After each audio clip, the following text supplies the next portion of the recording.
শরীয়তপুরের জাজিরা থানার ভারপ্রাপ্ত কর্মকর্তা ওসি আলামিন তিনি কিন্তু ইতিমধ্যে মারা গিয়েছেন। তার কিন্তু ঝুলন্ত মরদেহ উদ্ধার করেছে পুলিশ, এটা কিন্তু আমরা জানতে পেরেছি। আমি এই মুহূর্তে দাঁড়িয়ে রয়েছি শরীয়তপুরের যে জাজিরা থানা রয়েছে ঠিক তার মূল গেটে।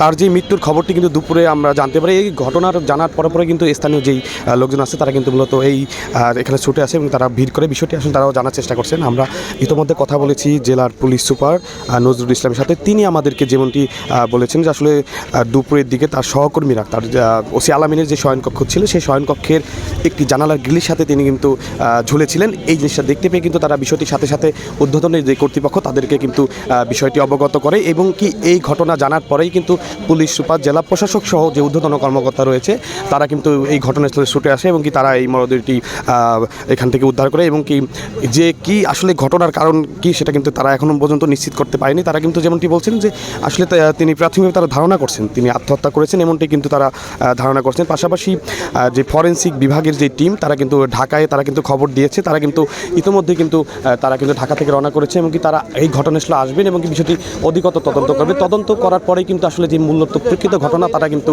এই বিষয়টি জানতে পারবেন। তো এই ছিল শরীয়তপুরের জাজিরা থানা থেকে সর্বশেষ তথ্য।